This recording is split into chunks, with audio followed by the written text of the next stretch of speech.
আজকে আমি সুজির হালুয়া বানাবো। দেখুন সুজি নিয়ে নিয়েছি, চিনিও নিয়ে নিয়েছি, কাজু আর কাঠবাদাম কেটে নিয়ে ঘি নিয়ে নিয়েছি। এতে অল্প একটু ঘি দিয়ে দেবো। কড়াইটা আমি বসিয়ে দিয়েছি। কাজু নিয়ে নিয়েছি, এগুলোকে আমি ভেজে নেবো।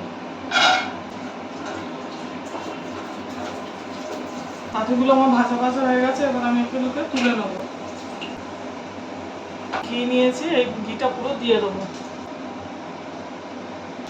আঁচটা কিন্তু কম আঁচেই রাখতে হবে। সুজিটা এখন আমি এর মধ্যে দিয়ে দেবো।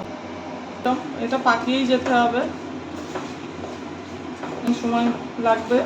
দেখুন এর মধ্যে আমি স্যাফরন নিয়ে নিয়েছি, এটা আমি গ্যাসে বসিয়ে দেবো।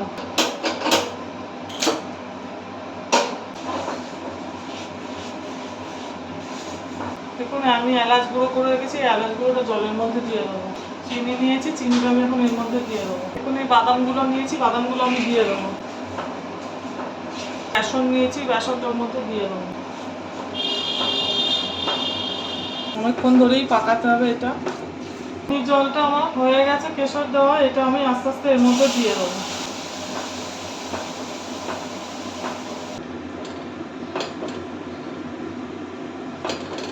হালুয়াটা আমার হয়ে গেছে, আমি ওর উপর আর একটু ঘি দিয়ে দেবো।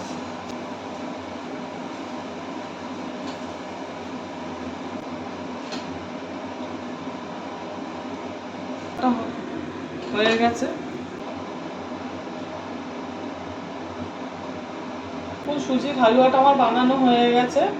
এইভাবে বাড়িতে বানিয়ে করে খাবেন, ভালো লাগবে। আর আমার চ্যানেলটা লাইক, সাবস্ক্রাইব আর শেয়ার করুন।